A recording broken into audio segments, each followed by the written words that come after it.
Once upon a time, we shared this planet with many other species of human. To us today, it would seem like a strange, fantastical world, only it was real. For our new series, Human, we wanted to bring some of these prehistoric humans to life, and we did it through a high-tech process called photogrammetry. We had to select real-life models and capture them from all angles with cameras, an obscene number of cameras, 154. Then we stitched all those photos together to create a 3D model. Finally, we could manipulate the model with CGI and create our ancient humans. We used the most up-to-date information to create these long-extinct beings.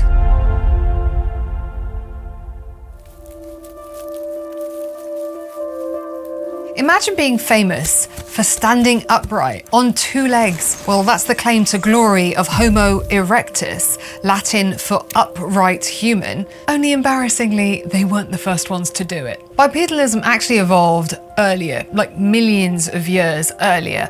Only to start with, it was a combination. They were sometimes walking upright, and other times they were still up in the trees. So what makes Homo erectus so special? Well, they were the first human species to leave Africa and possibly the first to control fire.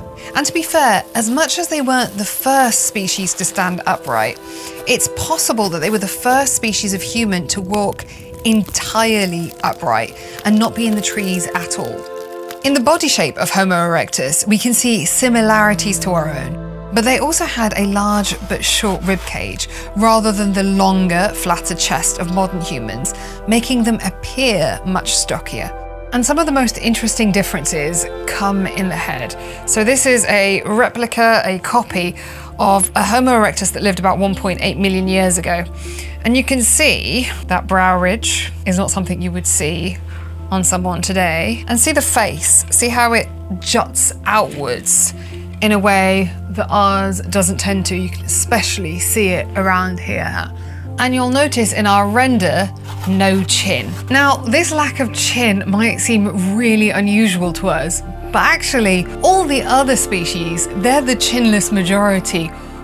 We're the oddity, actually. As for why we have this chin, well, the jury's out. It's kind of a mystery. People have put forward all kinds of suggestions, including speech, chewing, even sexual selection. But truthfully, we don't know.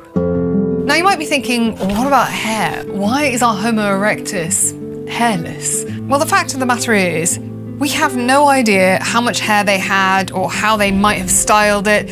There's nothing in the fossil record that tells us. So with all these models, we've gone with a hairless look. Anyway, back to erectus. You might be wondering what led to their extinction. Some scientists believe that the very last Homo erectus met their demise because of climate change, which shifted the environment from woodland to more dangerous rainforest. But I would suggest that we're asking the wrong question. They gave rise to many other species, including eventually us, and they stuck around for 2 million years. We've only been around for 300,000 years. So honestly, I think they did just fine. I mean, we should be so lucky. I want to talk about, hands down, the most unexpected human species to ever be discovered. It sent shockwaves through the scientific community. And amazingly, this species came to about this tall. Now, you might not be familiar with Homo floresiensis, but you're probably familiar with the nickname. These people were so fantastical that we named them after Lord of the Rings, hobbits. And their discovery was a fascinating tale in of itself. In 2003, archaeologists discovered a skeleton on the island of Flores in Indonesia that stood at about 106 centimeters or 3 feet 6 inches tall. They initially believed this belonged to a modern human child, but upon further investigation, they realized that the skull contained fully developed and erupted wisdom teeth. So many argued loudly that it was a Homo sapiens adult whose smallness was actually just a result of some kind of pathology. But they found others, hundreds of thousands of years apart. scientists came to the conclusion that Bilbo Baggins, or in our case Mrs. Bilbo Baggins here, was in fact an entirely separate species of archaic human. However, it was so unbelievable to so many scientists, the idea of a small-statured human with a small brain who was still capable of making stone tools. Precisely when they originated is unclear, but we know that some of the remains on the island of Flores in Indonesia are at least 700,000 years old. And these tiny humans shared the island with giant marabou storks that were taller than me, giant rats, and Komodo dragons. So apparently some of the creatures on this island were kind of huge, just not them. And it's the remarkable size of these hobbits that's continued to fascinate scientists. Some scientists think that Homo floresiensis is an offshoot of Homo erectus who somehow landed on this secluded island, and they underwent something which we call island dwarfism, which is when large animals get small and, strangely, small animals get big. It's just a process that we know happens on islands. However, other scientists think that Homo floresiensis evolved from a far older and smaller species that predates Homo erectus. But there's no evidence of any earlier hominins before Homo erectus leaving Africa. So scientists disagree. Beyond their stature, these humans had wider hips proportionally compared to our narrower bodies, and a much smaller skull and brain case, protecting a brain that was roughly a third of the size of ours. In fact, their brains were closer in size to an adult chimpanzee. I mean, look at the difference. They're absolutely tiny. Homo floresiensis became extinct around 50,000 years ago, around the same time that Homo sapiens arrived on Flores, and also during a period of major volcanic activity on the island. Much like their unusual height, the last days of this species remain a mystery. If I was to ask you to conjure up in your mind the image of a Neanderthal, you might imagine a knuckle-dragging, brutish creature. And after years of anti-Neanderthal propaganda, you'd kind of be forgiven. But how convenient is it that we have portrayed our closest relative in this light, especially when they're not around to defend themselves? Well, it turns out the truth is far more interesting. Now, Neanderthals show up about 130,000 years before us, Homo sapiens, and evolved outside of Africa, in Europe or Asia, spreading all the way from Wales to the mountains of Siberia. An interesting question in bringing a Neanderthal to life is skin color. Now, this would probably have varied Neanderthal to Neanderthal, but DNA samples of Neanderthal specimens from modern Europe found that those individuals probably had pale skin and some possibly even red hair. It seems that some Neanderthals might have adapted to the European environment, which is a higher latitude and therefore you have less sunlight. And lighter skin means that you can produce more vitamin D even if you have less sunlight. So essentially, before Neanderthals, there was no need for lighter skin. And that's why we didn't have white people until then, because they hadn't been invented yet. Physically, you can see that Neanderthals looked markedly different to modern humans. They were stockier, with shorter arms and legs and a more muscular body. You can see we enlarged the nose of our model. This is because Neanderthals adapted to their colder environment and needed a wider nose to regulate the cold, dry Ice Age air. As for the skull, well, their brain size was similar to ours. So what does that tell us about Neanderthal smarts? Obviously, they definitely didn't achieve as much as Homo sapiens. They didn't write or paint the Mona Lisa, or for that matter, create catastrophic global weather conditions. But they were definitely smarter than we used to think. They crafted tools, cooked with fire, decorated objects that may have been used as jewelry, and some may have even buried their dead. And finally, they're receiving some posthumous, decent PR. Visualizing these species up close reminds us of a stark fact. It was only 300,000 years ago that at least 6 species of human occupied this planet. Folks, we were not alone.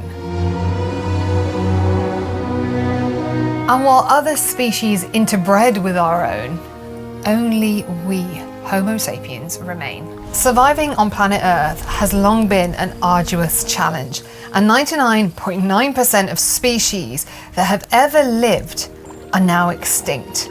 And these lost ancestors and relatives are a reminder that we Homo sapiens shouldn't forget just how fragile life on this planet can be.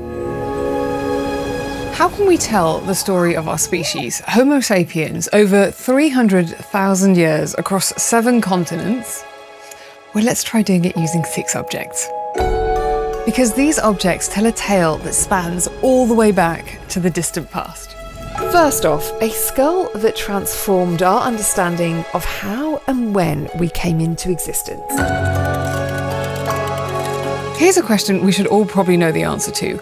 When did our species begin? Like, how old are we? Well, until recently, we got that completely wrong. For a long time, our species, Homo sapiens, were thought to have emerged about 200,000 years ago, probably in East Africa. But then research conducted at one site warped our understanding completely. Back in the 60s, in a remote cave in Morocco, a mining operation stumbled across a fossilized skull. Soon, the site was full of archaeologists, and over the years, they discovered human remains that were frankly kind of weird. This is a replica of Jebel Irhoud 1, which is one of the fossils that was found in that Moroccan cave. This skull was so confusing for archaeologists because it has a mishmash of features. So if you look at this brow ridge here, that protrudes so much, you would just not find that on a Homo sapiens living today. That is very old. It's more reminiscent of some of the older species, like Neanderthals, for example. And yeah, the face, that's pretty gracile. It's very delicate, very similar to our own. It's kind of all tucked in underneath the brain case. So how did this really strange mix fit into the human tree? It was a complete mystery. Some people thought perhaps it was an African Neanderthal. Others thought it was just some strange thing that was happening in Morocco and had nothing to do with us. So this skull that is a strange blend of old and new is actually around 300,000 years old and a Homo sapiens. So it pushes back the age of our species by about 100,000 years. Turns out, thanks to this discovery, we're a lot older than we thought we were. This fossil was also found in Morocco, remember? And we used to think our origins were in East Africa, and so it points to a much more complex, continent-wide process that led to the beginning of our species. Next, a mysterious rock formation that reveals the awakening of human minds. If you were to meet an early Homo sapiens, you might recognize them. They might look like us, but did they think like us? Well, there's a cave in the Zedilo Hills of Botswana that contains a clue. The rocks were formed in a way which looks like the body and the head of a snake. Now, the overall shape is natural, but there is nothing natural about the detail. The rock has over 300 man-made indentations all over, and those indentations end up looking like scales. So were the people in the cave trying to make the rock look even more like a snake? Archaeologists also found the remnants of prehistoric tools that were burnt or intentionally smashed. Why would you go to the trouble of making a tool only to damage it? Well, some of the archaeologists that have worked on this material have suggested that it's ritualistic destruction. Could this be an offering? All of this points towards a kind of abstract thought.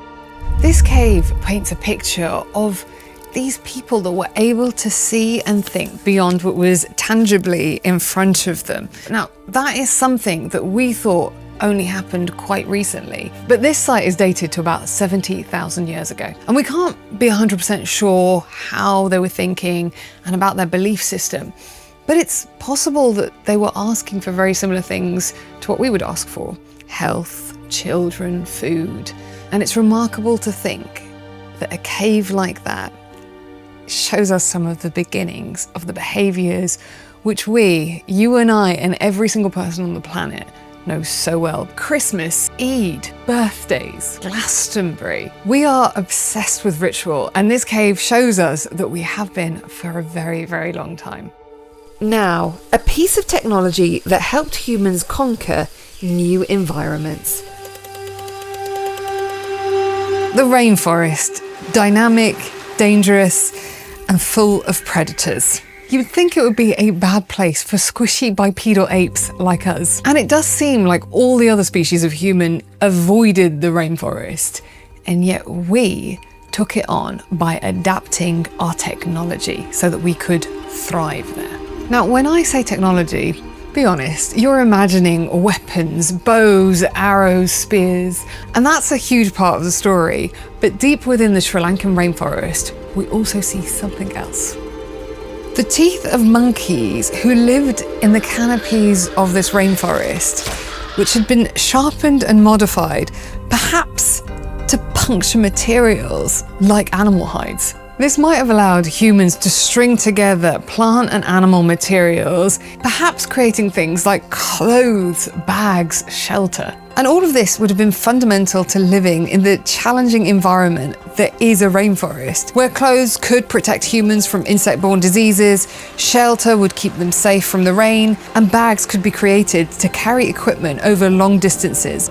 You can imagine grandparents sitting there with their grandchildren, teaching them how to use these tools, teaching them how to perfect the techniques. They show us something amazing about our species, how we adapted technology and passed it on so that we could take on environments once thought to be impenetrable. Next, some fossils that show we were a lot more intimate with other species of human than we once thought. Most of you watching this have about 2% Neanderthal DNA, which basically means that one of your great, going back a lot of great grandparents got busy with a Neanderthal. In the early 2000s, these fossils were discovered in a Oase cave in Romania. Now, if you look at these replicas, they do clearly look Homo sapiens. But if you look really closely, there are some features on them which are kind of mysterious. The large molars, and notice the forehead. It recedes. Those features are Neanderthal. This led the team to wonder if this was evidence of Neanderthals and Homo sapiens interbreeding. Thanks to a revolution in ancient DNA technology, we now know that Neanderthals and Homo sapiens did interbreed, and that one of those Oase fossils was, in fact, definitely a hybrid. They had a Neanderthal relative about 4 to 6 generations earlier.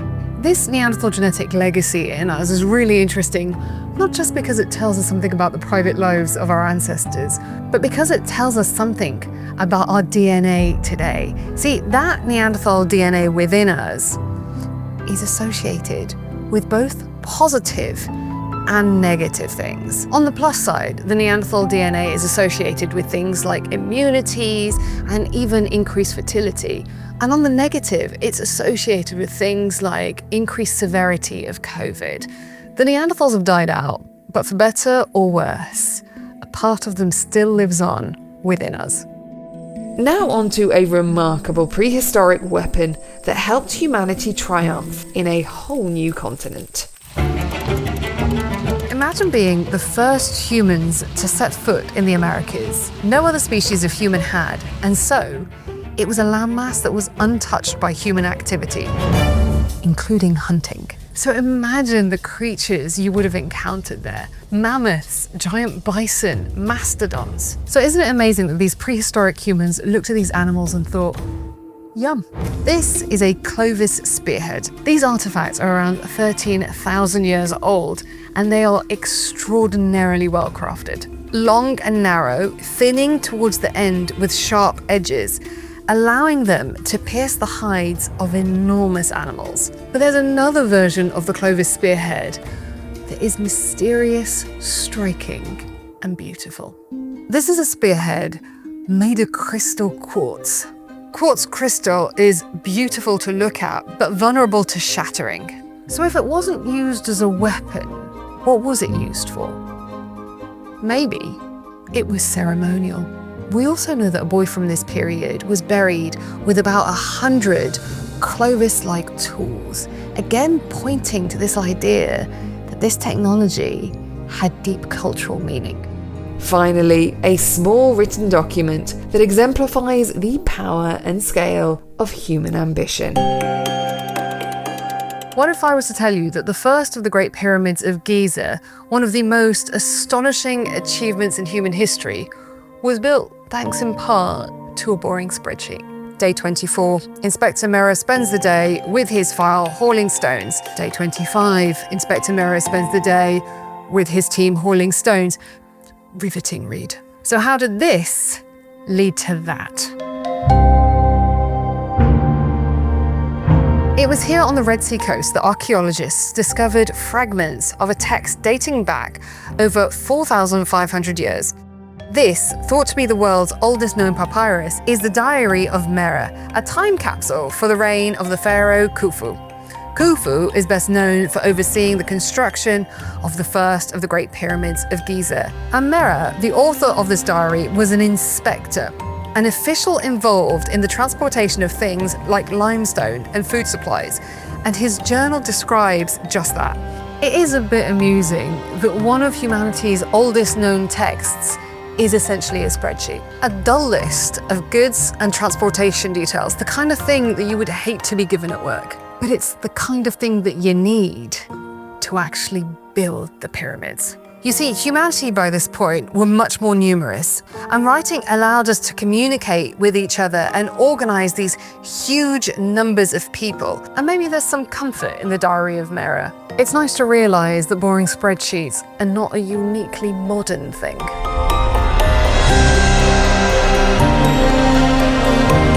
So hopefully these 6 objects give you a sense of our 300,000-year-old story. But if you want another object, just look in the mirror, because you are a byproduct of that journey.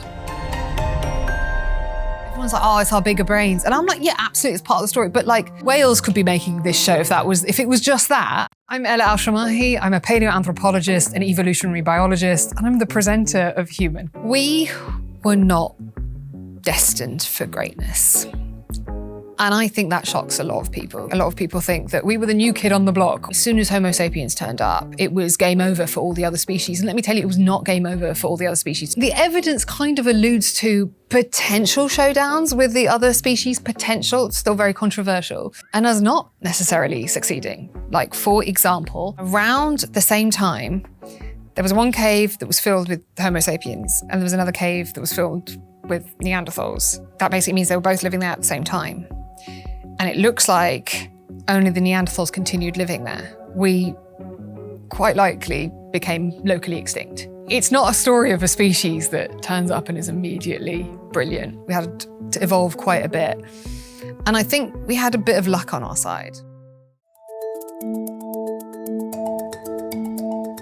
You know that image of one species leading to another species, leading to another species? I have a problem with that for 2 reasons. One is obviously, where are the women? The second problem I have with that image is that it gives the impression that evolution is just really linear. So one species dies out, gives rise to another species, et cetera, et cetera. And we now know that that is just not the case. Human evolution is so much more complicated, that there were loads of us living on the planet at the same time. Different groups were interbreeding. We actually only know the tip of the iceberg of how many human species are out there. Since I've been a paleoanthropologist, we have discovered so many more species. Like, our family tree got a lot bigger in the last few years. And so it's funny that that image that is so ingrained in people's minds when they think of human evolution is just actually quite inaccurate.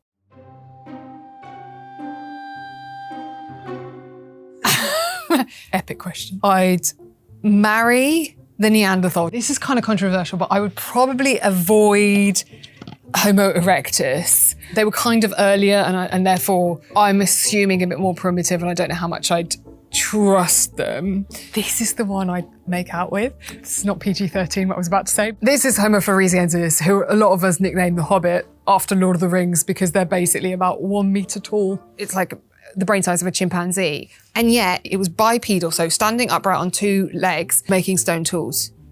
It had the behavior of a human and yet is this size. And this is just, in my opinion, the most bizarre find. I just want to know them. You know, in a makeout session, you'd have a certain amount of time where you could chat. Just tell me about yourself. I suddenly realised that it looks like a kink. They're never going to be able to include this. When people think about our large brains, they think that the size of the brain is what makes us brilliant. Truthfully, Neanderthals had very similar sized brains to us. Elephants, whales, they have big brains too. And yet, they're not watching this series. It's about the organisation, in my opinion, of that brain. We seem to have a capacity to copy each other and learn from each other. And also, we had the advantage of many, many people. Look, all of these are theories, right? There was a lot of Homo sapiens compared to, well, for example, the Neanderthals. That means you have a bigger source of people inventing, copying, perfecting the technology. If you have 50 people in your group, you've all got to get really, really good at everything. Hunting, gathering, etc., because you've all got to work really, really hard to survive. If there's 500 of you in your group, suddenly you can start specializing. All of those people inventing, perfecting, and tinkering. Everyone's like, oh, it's our bigger brains. And I'm like, yeah, absolutely, it's part of the story. But like, whales could be making this show if it was just that.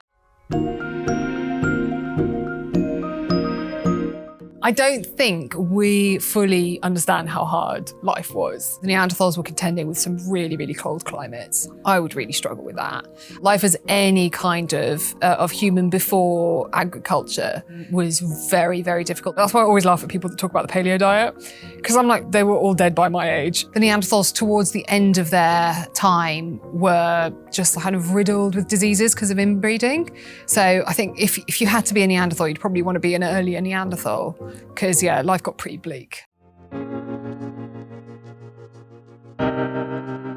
I am quite moved by certain things about the other species. I have seen up close Neanderthal handprints. And I can't even say that without getting goosebumps. That image that we have of the Neanderthal, that kind of like, I don't know, knuckle-dragging ape man.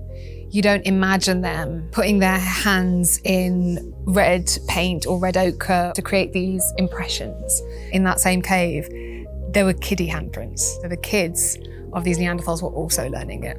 And that, I think, is something that we relate to so much. Like, what other species walks up to a wall and thinks, I want to leave a mark? It's bonkers. Like, that is something that is so us.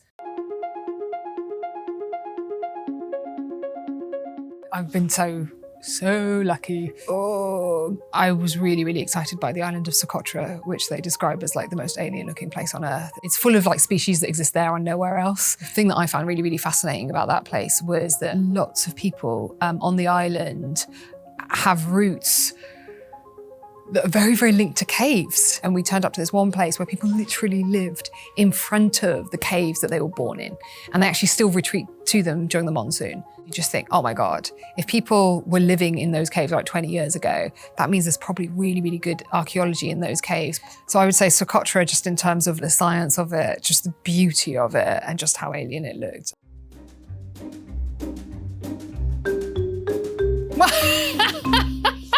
So I will say I love caves. I really, really love caves. Like for me, they're like a bit of a spiritual experience. I appreciate it makes me sound like an idiot, but anyway. What are any of us looking for in a home, right? You want somewhere which is safe, protected from the elements. With caves, they come in all shapes and sizes. Oh, and the one thing you actually do want if you're gonna get a cave is if it's like kind of high up and it gives you a good vantage point on the landscape, because then you can be like, oh, you know, that enemy's coming, or, you know, Mary's coming. Good views, good views. You know, just what you're looking for in a flat in London. In terms of things inside that cave, it'd be super helpful if there was like some running water. You want to be able to set a fire and not die from the smoke. So you want there to be good aeration. You also sometimes bury your dead there. Just don't go too far. Like, living and cooking in one place without turning it into a cemetery as well is the way I'd like to live personally. I can't always admit to some of them. Which is bluntly kind of annoying because it would give you some serious street cred. The ones that I can admit to, I went to the island of Socotra, which was between Yemen and Somalia, and we got there via a cement cargo ship and just sailed through pirate waters for a few days. And it was really a ship that was not fit for purpose, but it was the safest of options. Properly bonkers, that expedition. This series, I slept in a rat's nest. No joke, an actual rat's nest. They would not leave me alone all night. I got to the point where I was like, lads, you can be here. I just need you to be quiet because in 4 hours, I've got to be on camera. I got infested with fleas in this series. That was the whole team. We came down with fleas only because I'm the presenter. There's an issue with continuity. So basically there were these trousers that were clearly infested with fleas and I had all these bites on me and they were like, you're gonna have to be in it for a few hours longer. So not Lara Croft, more just me and all the insects and animals. There's a scandal in your family tree. It's a scandal that's in a lot of our family trees. Some of our ancestors had sex with Neanderthals. I'm Ella Al-Shamahi and here's everything you got wrong about Neanderthals. Let's be honest, if somebody calls you a Neanderthal, they're not being nice, they are probably insulting you. There are all these stereotypes about Neanderthals, right? That they're knuckle-dragging ape men, that they're brutish, that they would just hit you over the head with a massive club. But actually, we now know Neanderthals were incredibly intelligent. They even had bits of symbolism in their culture. There's this one incredible site where they have these stalagmites, stalactites in these circles. It's kind of mysterious, but you can imagine it was potentially some kind of cultural meaning. They had impressive stone tools. In fact, some of their technology we stole off them. They walked upright as you or I. They liked to decorate themselves, kind of liked iridescent feathers, the kind of feathers that are shiny. You can imagine they were maybe beautifying themselves in these incredible feather headdresses and clothes. I get that. Some of us today are wearing jewelry because we also want to look nice. Some of our ancestors had sex with Neanderthals. It's just kind of nice to know that there are some skeletons in the family closet that are quite scandalous. It's kind of wild to think about. Today, we're the only species left. We're not going to interbreed with anyone other than ourselves. And yet for the ancestors, they had that choice. Our ancestors and the Neanderthals were close enough that they were able to have children. So that means that you have Neanderthal DNA in you. If I was to guess, most of you have about 2% Neanderthal DNA. Some of you don't have any at all, but most of you have it. There is a good chance that the Neanderthal DNA in us has helped us survive and be successful. When we interbred with them, we were entering into environments that we were not used to. And we would have been facing pathogens, diseases that were quite alien to us. And yet these Neanderthals had spent hundreds of thousands of years adapting to their environments. It's really likely that we picked up immunities from them, but it's also likely that we picked up some technologies from them, or we just picked up knowledge from them. Their legacy is all around us.